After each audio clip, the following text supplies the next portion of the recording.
चलें तो हम स्टार्ट करते हैं। Software engineering DIT। तो टॉपिक जो है वो हमारा फॉर्म्स और इंक्लूड। आज थोड़ा सा इंक्लूड पे भी देते हैं। अब आहिस्ता आहिस्ता हम डेटाबेस की तरफ चल रहे हैं। तो फॉर्म्स तो मस्ट है आपके पास उस सूरत में जब आप डेटा को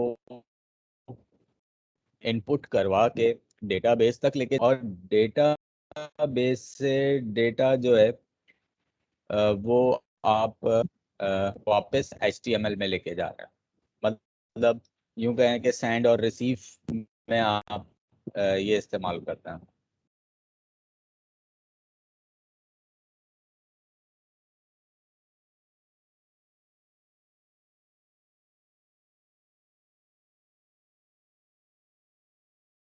कहाँ चला गया भाई?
अच्छा, हम अपने प्रोजेक्ट में क्योंकि डेटाबेस इंक्लूड करेंगे और बोर्ड की रिक्वायरमेंट के हिसाब से मिनिमम उन्होंने रिक्वायरमेंट जो दी है वो ये कि आप स्टूडेंट से एक लॉगिन बनवा लें, कि जैसे यूज़र लॉगिन हो तो वो उसको नेक्स्ट एडमिन के या डैशबोर्ड के पेज पे एक्सेस मिल जाए। और दूसरा, ये जो रजिस्ट्रेशन का फॉर्म होता है, ऐड है, अपडेट और इंसर्ट और डिलीट है, इस किस्म की चीज़ें हम फॉर्म के ज़रिए करवा दें। तो बोर्ड की रिक्वायरमेंट को ही और उनकी दी हुई गाइडलाइन को ही फॉलो करते हुए हम चीज़ें कर रहे हैं। तो ये मैंने एक फाइल बना दी, इसे Ctrl+S सेव कर दिया।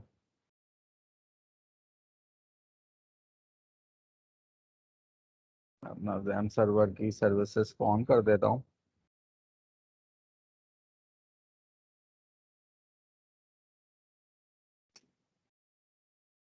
और PHP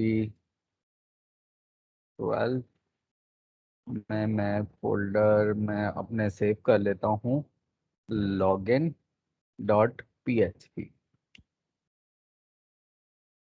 ठीक है। अब मैंने इसकी PHP रखी है और HTML का मैं टैग यूज़ कर रहा हूँ इसमें, क्योंकि मैं एक फॉर्म भी बनाऊंगा। तो वो फॉर्म किस तरीके से होगा वो आप वैसे भी देख चुके हैं। और इसको दे देते हैं हम लॉगिन। मुझे टाइम नहीं मिला, वरना मैं ये बना के रख लेता ताकि वो टाइम बच जाता। तो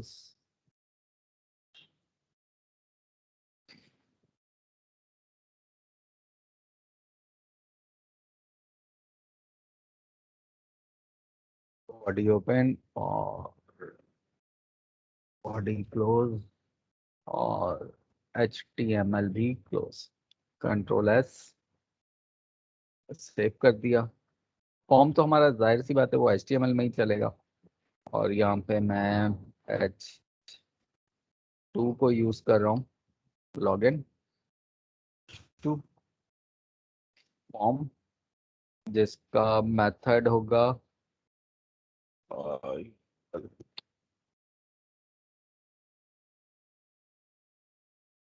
पोस्ट फॉर्म क्लोज।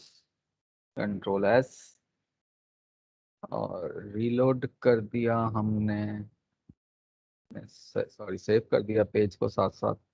और यहाँ पे मैं सिंपल बगैर टेबल को यूज़ किए हुए एक बल्कि लेबल को भी छोड़ दें आप, डायरेक्ट इनपुट पे ही चले जाते हैं हम। पुट टाइप इक्वल टेक्स्ट और प्लेस होल्डर को यूज़ कर देते हैं।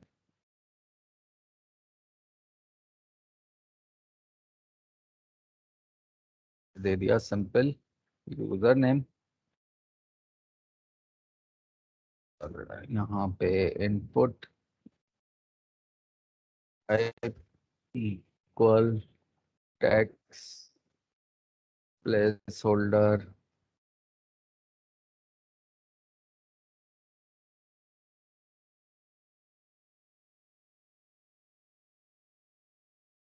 इक्वल पासवर्ड और सबमिट का button. Input type equal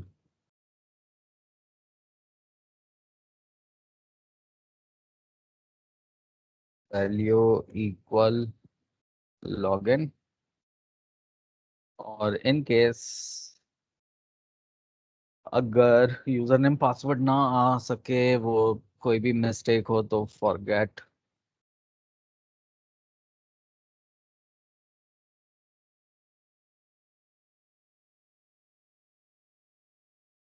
password /p। कहाँ जा रहा है?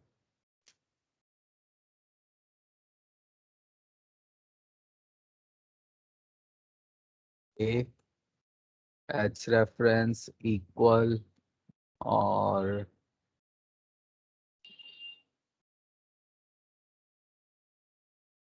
इसका भी खैर पेज नहीं बना, तो मैं इसको यहीं पर छोड़ देता हूँ। इसी तरीके से हैश लगा देता हूँ। हैश का मतलब होता है डेड लिंक या इनएक्टिव लिंक। तो ये तो मेरा लॉगिन का पेज बन गया, सिंपल सा सीधा सीधा। तो अब इसमें होगा क्या, चलें साथ साथ हम आते हैं डेटाबेस पे।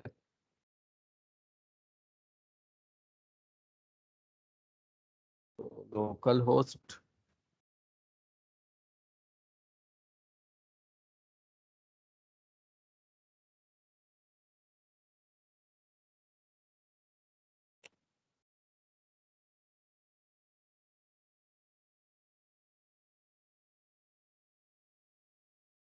अब इसे आप जितना अट्रैक्टिव खूबसूरत बना सकते हैं, वो जाहिर सी बात है बना लिएगा, क्योंकि इतना टाइम नहीं है मेरे पास कि मैं उसको फिर आपके जो भी प्रोजेक्ट की कलर स्कीम हो उससे रिलेटेड करिएगा। मैं PHP माई एडमिन में आ रहा हूँ। अक्सर आप वेबसाइट की देखते हैं, स्पेशली सोशल मीडिया जो वेबसाइट है, उन पे आपको एक अच्छा बड़ा खूबसूरत सा लॉगिन यूज़र नेम मिलता है। मोबाइल ऐप पे भी बड़ा अच्छा आपको मिल रहा होता है। तो इस किस्म का थोड़ा सा फैंसी कर लें उसको। तो PHP माई एडमिन में आके मैं अब करूँगा क्या, वो मैं बताता हूँ। ये लोड हो जाए।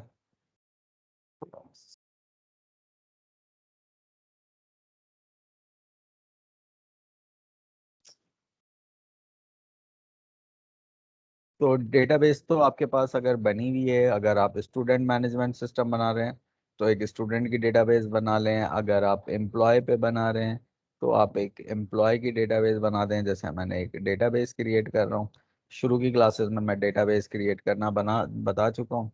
तो एम्प्लॉय एक एम्प्लॉयज़ की एक डेटाबेस बना रहा हूँ। चलो एम्प्लॉय कर देते हैं और इसे क्रिएट करते हैं। क्रिएट करने के बाद अब आपको एक टेबल बनाना है, जिसमें हम ये जो टेबल बना रहे हैं ये लॉगिन का है। मतलब इसमें या लॉगिन कर दें, बल्कि इसका बेहतर है कि टेबल का नाम यूज़र। अब यूज़र में हमें क्या क्या कॉलम चाहिए होते हैं, कि जैसे अगर एक और भी चीज़ें एडिट कर देते हैं इसको। अगर उसने अपने आप को रजिस्टर्ड ही नहीं करा अभी तक,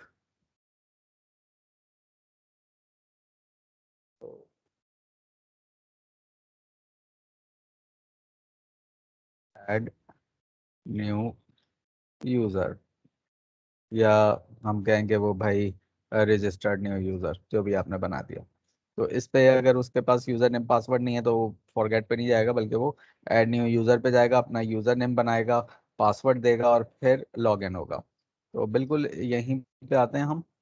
तो यूजर आईडी चाहिए, यूजर नेम चाहिए और पासवर्ड चाहिए। तो हमें चाहिए कोई 3 कॉलम्स बस, काफी है वो।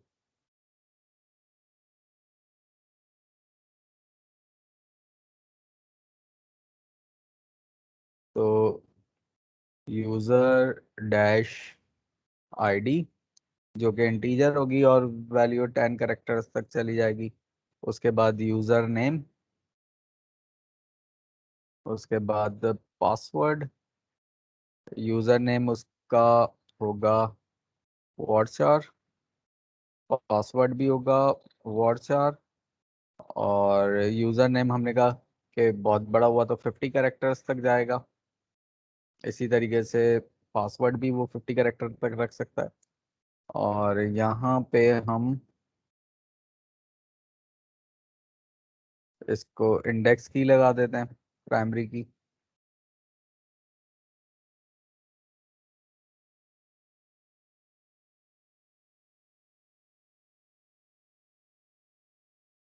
सही है। और ऑटो इंक्रीमेंट कर देते हैं और इसे सेव कर देते हैं।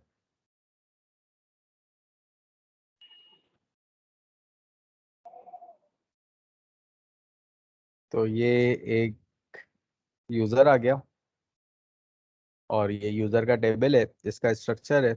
और इसमें अभी मैंने कोई यूजर रजिस्टर्ड नहीं करना, यूजर नेम को रजिस्टर्ड नहीं करना। ठीक है, तो ये यूजर जो भी रजिस्टर्ड होगा, ऐड न्यू यूजर, वो यहाँ पे आएगा। अब आप इसकी फील्ड को डिजाइन कर लिएगा। एक HTML का पेज बना लिएगा जिसमें यूजर नेम, नेम और user name, password, retype password, और सबमिट कर दिएगा। तो मैंने जैसे लॉगिन का बनाया, आप इसी तरीके से यूजर का पेज बना दिएगा, ऐड न्यू यूजर का। तो वो कर सकते हैं। अब जैसे मैं इसको रन करके दिखा देता हूँ अभी।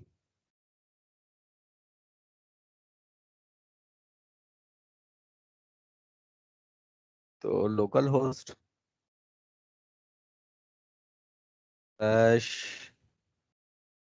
PHP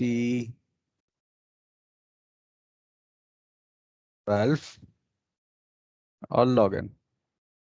तो यहाँ पे देखें, ये यूजर नेम और पासवर्ड और लॉगिन, ये इसमें। तो इसको थोड़ा सा डिस्प्ले इसका अच्छा बना लेगा CSS के जरिए। मैं यहाँ पे इसको ब्रेक रॉ भी कर देता हूँ, यहाँ पे भी कर देता हूँ, यहाँ पे भी, यहाँ पे भी। कंट्रोल S कर देता हूँ सेव, और अब इसको रीलोड कर देता हूँ। तो ये इस तरीके से आ रहा है आपके पास। फिर ये ऐड न्यू यूजर भी अलग ही कर सकते हैं। यहाँ पे करने की ज़रूरत नहीं है, क्योंकि P का टैग है, वो खुद ही नीचे लेके आ जाएगा, तो गैप कम हो जाएगा। तो ये हो गया। अच्छा, ये हो गया। फिर रजिस्टर्ड का टेबल भी आपने इसी तरीके से बना लेना है। सही है। जिस तरह रजिस्ट्रेशन का एक फॉर्म होता है, अगर आपने शुरू की HTML की क्लासेस देखी हो, तो हमने एक रजिस्ट्रेशन फॉर्म बनाया था जिसमें user name, first name, user name, password, वो किस कैटेगरी में अपने आप को रजिस्टर्ड करा रहा है। हमने एग्जांपल ली थी कोर्स की। तो वो सारी चीज़ें अगर किसी को नहीं याद हो तो बता दिएगा फिर मुझे। अब मैं आ रहा हूँ अपने नेक्स्ट टॉपिक पे, जो कि इम्पोर्टेंट टॉपिक है इंक्लूड का। कि अगर हम एक, अक्सर देखते हैं कि हेडर हेडर से आ रहा होता है, फुटर फुटर से आ रहा होता है। मतलब वेबसाइट में दो चीजें तो बहुत ही यूनिक है। मतलब हेडर, आप किसी भी पेज पे चले जाएं तो आपको हर पेज पे लोगो, मेन्यू बार मिलती ही मिलती हैं। और इसी तरीके से हर पेज पे देखें तो फुटर, जहाँ पे उसका एड्रेस है, सोशल नेटवर्क है और थोड़ा सा कंटेंट है, पेजेस के लिंक हैं, तो वो सारी चीजें उससे मिलती हैं। तो अब मैं इंक्लूड पे आ रहा हूँ। और एक नई फाइल बनाता हूँ।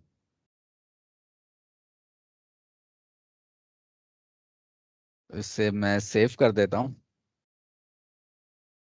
और इसका नाम मैं रखता हूँ header.php।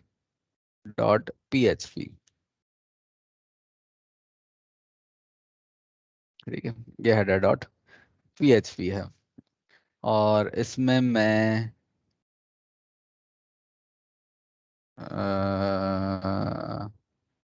चले पहले फाइलें बना देते हैं। New, control S, footer.php। तो ये footer.php हो गया। न्यू, कंट्रोल S, और ये मेरी page.php है। सही, एग्जाम। हेडर के अंदर ही मैं सारी चीजें रखूंगा। और एक न्यू फाइल बना रहा हूँ। इसे मैं कंट्रोल S करता हूँ और इसको मैं नाम दे रहा हूँ style.css। सही, थोड़ा सा CSS करके दिखा देता हूँ मैं। तो सॉरी, ये body comma header comma footer. मैं थोड़ा सा स्टाइल बना के दिखा देता हूँ ताकि आप समझ जाएं बस, जो जो चीज़ें मैं बना रहा हूँ नैव। तो इन सब में मार्जिन 0 और पैडिंग भी 0 हो। अगर हेडर यूज हो रहा है तो हेडर की विड्थ जो है वो 1366 पिक्सल कर दें। आप अपनी मर्जी से कर लिएगा। हाइट 200, बहुत ज़्यादा हो जाएगा, 150 पिक्सल कर दें। बैकग्राउंड उसका मैंने ग्रेश कर दिया।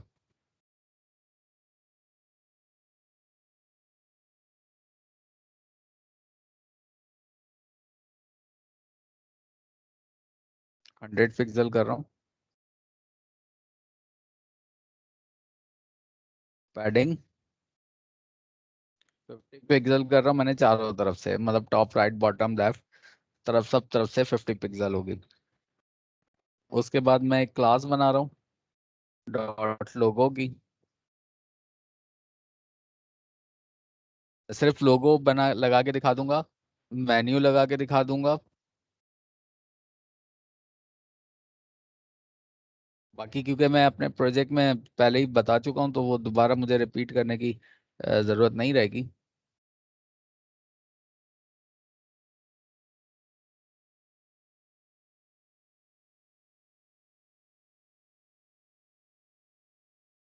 सही, तो मैंने विद दे दी। और इसी तरीके से मैं पूरी CSS फिर मैं डिज़ाइन कर लेता हूँ और फिर मैं इनको बाकी पेजेस के साथ लिंक कर लूँगा।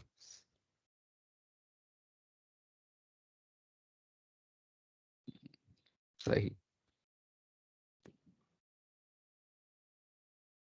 फुटर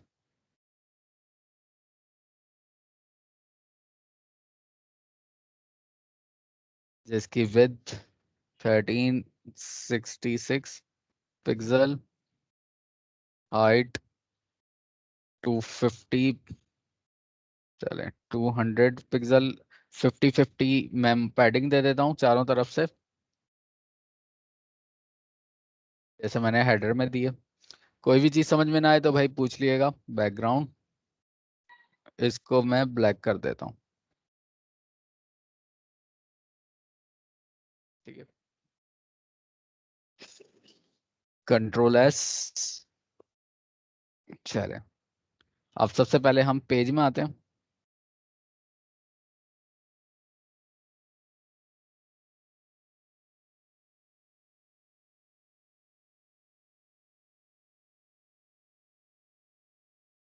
बल्कि टाइटल की जरूरत ही नहीं है यहाँ पे।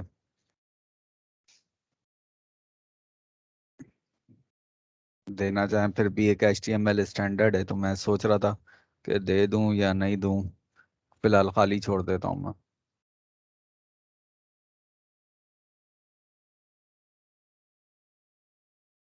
बॉडी,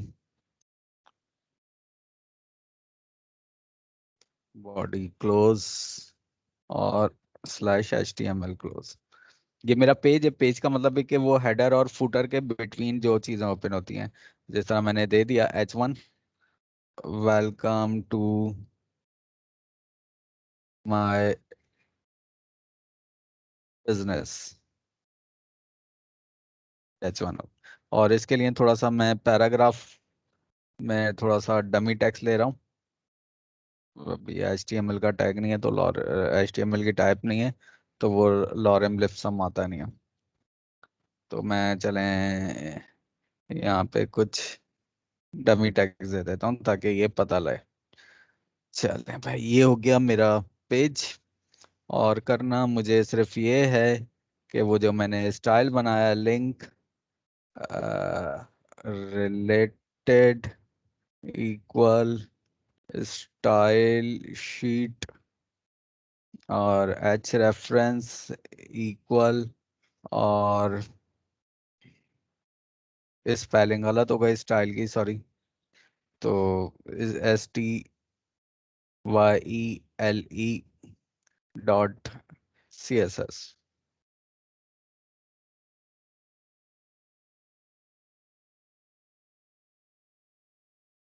थोड़ा सा मैं एक काम करता हूँ, H1 को भी एक स्टाइल देके देख लेता हूँ फॉन्ट साइज का, ताकि पता लग जाए।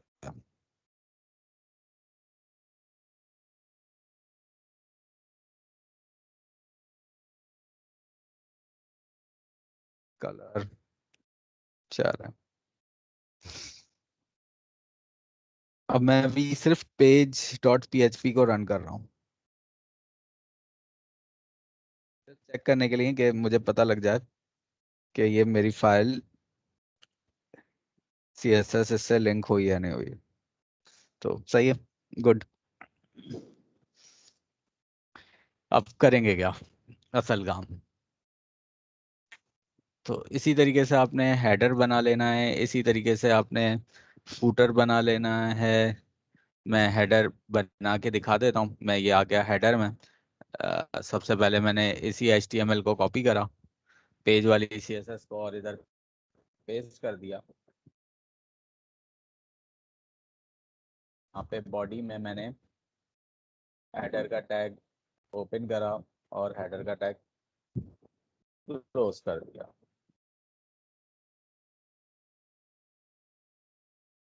इसी के साथ ही मैंने डेव क्लास लोगो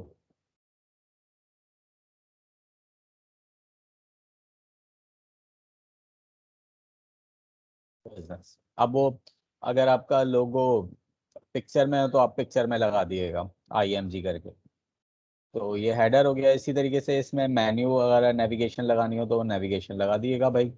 इसी तरीके से कॉपी कर रहा हूँ मैं, और इधर मैं पेस्ट कर रहा हूँ।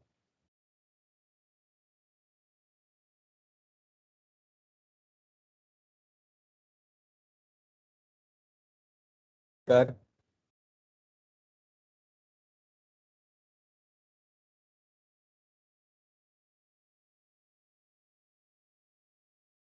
10% साइन कॉपी सेमीकोलन, तो कॉपीराइट का साइन आ जाएगा।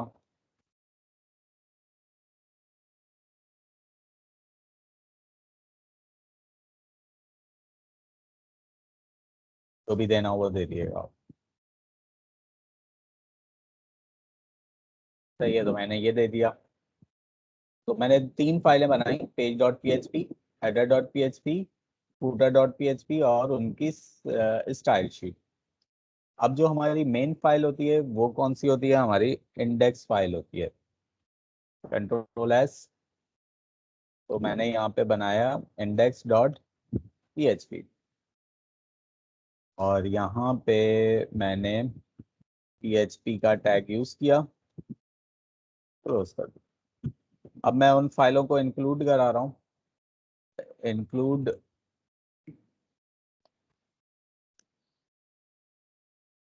पहले header.php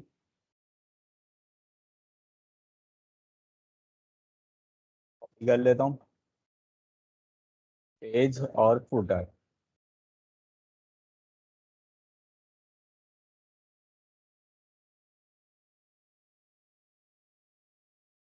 कंट्रोल एस। तो अब जरा देखें, क्योंकि इंडेक्स बना चुका हूं।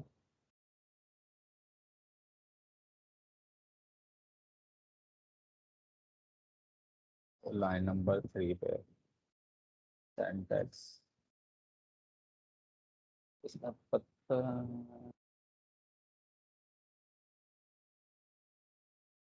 प्लस और reload। चलो, ये आ गया। गलती से वो इक्वल लगा दिया। तो यहाँ पे आपका लोगो आ जाएगा, मेन्यू आ जाएगा, पेज पेज से आ रहा है और फुटर फुटर से आ रहा है। ये देख रहे हैं, ये वो ब्लैक पे ब्लैक टेक्स्ट हो गया। तो एक छोटा सा काम कर देता हूँ ताकि वो क्लियर हो जाए ये बात भी। कहाँ गया भाई फुटर, ये रहा।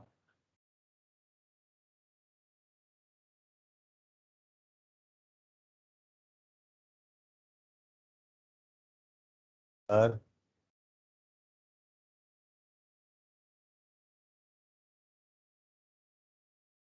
एस।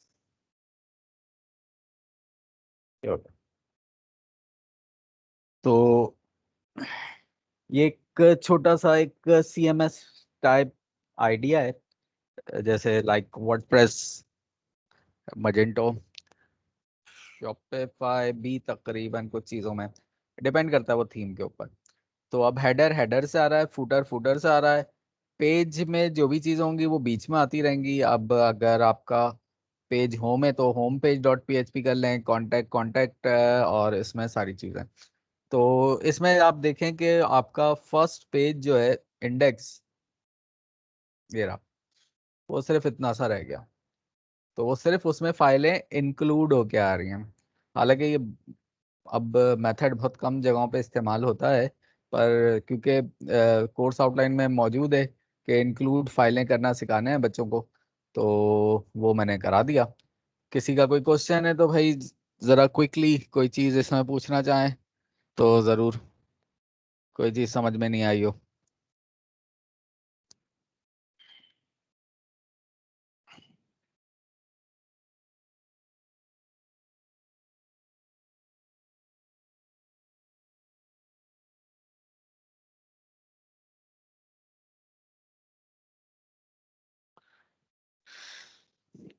आगे चलते हैं। बनाना क्या है? सही है। आपने मशहूर ज़माना फेसबुक का पेज देखा है और लॉगिन पेज भी देखा है उसका। अब यूं समझे आपकी ये वेबसाइट है abc.com और उस पर क्लिक कर दिया। तो यहाँ पे देखें, ये पीछे एक बैकग्राउंड है, यहाँ पे थोड़ा सा कंपनी है, यहाँ पे एक छोटा सा उन्होंने लॉगिन एरिया दिया हुआ है। तो उसमें अपना ईमेल बताएं, पासवर्ड बताएं, लॉगिन कर दें, फॉरगेट और क्रिएट न्यू अकाउंट अगर किसी का नहीं है तो। सही है। तो इस तरीके का एक लॉगिन पेज बनाना है, क्रिएट न्यू अकाउंट या न्यू रजिस्टर्ड में इस किस्म का एक रजिस्टर्ड पेज आ जाए जिसमें first name, last name, user name, password और वो बस कुछ चीज़ें दे, कॉन्टेक्ट नंबर तक, बहुत ज़्यादा चीज़ें नहीं देनी है। तो वो रजिस्टर्ड हो जाए, और रजिस्टर्ड हो जाएगा तो डेटाबेस से हम कनेक्शन बनाएंगे। तो वो वहाँ पे जो है वो किस तरीके से स्टोर होगा या डेटाबेस तक डेटा कैसे ऐड होगा, तो ये चीज़ों को हमने देखना है। चल, अब कोई कंफ्यूजन सॉफ्ट आपका असाइनमेंट के से रिलेटेड? क्योंकि सर कब PHP तक के करना है हमें? एंड, ये कब तक करना है? ये लॉगिन और रजिस्टर्ड वाला तो आप नेक्स्ट कमिंग वीक तक दे दें। और अब हम इसको स्टेप बाय स्टेप डेटाबेस तक लेके जाएंगे, मतलब नेक्स्ट सैटरडे हम देखेंगे कि डेटाबेस का कनेक्शन कैसे बनेगा। सर और जी बोले। सर जो है वो लॉगिन और जो जिससे पहले उसको सब डिज़ाइन करना है या उसमें पीएचपी भी यूज़ करनी है? आपने अभी जो है वो सिर्फ डिजाइन करके दे देना है। सही है, लॉगिन और रजिस्टर्ड का। क्योंकि जिनको चले डेटाबेस का आइडिया है या जिन्होंने कहीं देखा है या कुछ किया है PHP में, तो वो डेटाबेस में रजिस्टर्ड कर लेंगे। पर पहले यूजर रजिस्टर्ड होगा फिर लॉगिन होगा। एक यूजर जो आ रहा है, जब तक वो लॉगिन ही नहीं हुआ, रजिस्टर्ड ही नहीं हुआ, तो वो लॉगिन कैसे हो सकता है? तो पहले रजिस्टर्ड होगा फिर लॉगिन होगा, ये चेक करना होगा हमें। उसके बाद सेकंड होगा कि रजिस्ट्रेशन कैसे होगी। थर्ड होगा कि रिकॉर्ड ऐड रिकॉर्ड, मतलब एक एम्प्लॉय या एक स्टूडेंट को इनरोल करना है तो उसका first name last name contact email किस कोर्स में इनरोल हो रहा है, कोर्स की ड्यूरेशन क्या है, और वो फिर रजिस्टर्ड हो। फिर इसी तरीके से उसमें अपडेट करना हो, एडिट करना हो, डिलीट करना हो। तो ये क्यूरी लगा के आपका जो प्रोजेक्ट और पीएचपी है वो एंड हो जाएगी। पर इसमें मैं कुछ एक दो क्लासेस अपनी तरफ से भी रखूंगा, मतलब बोर्ड की रिक्वायरमेंट ख़त्म होने के बाद थोड़ा सा एक एडवांस ऑप्शन कि आप मज़ीद इसमें क्या क्या बेहतरी कर सकते हैं वो मैं बता दूँ।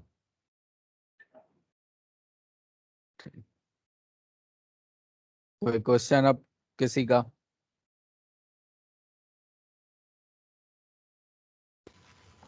सर हम लोगों ने ना ये असाइनमेंट पहले से किया हुआ है, ये वाला बना दिया हमारे पास टेस्ट, लेकिन हमने उसमें पीएचपी यूज़ नहीं किया है, तो हम दोबारा से उसमें करें, यूज़ करें कुछ?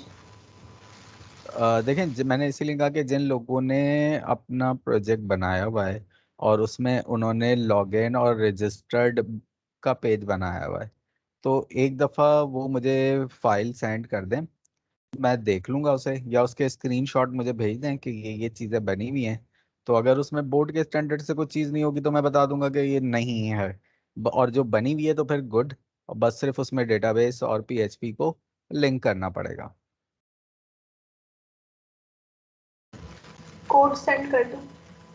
कोड सेंड कर दें जैसे आपको आसान लगे। ठीक है। आप मुझे ईमेल कर दें जिप फाइल करके, उसको विनड्रार करके, और मुझे मेरे ईमेल एड्रेस पे सेंड कर दें। मैं उसको फिर चेक करके जो जो आते रहेंगे मैं बताता रहूँगा।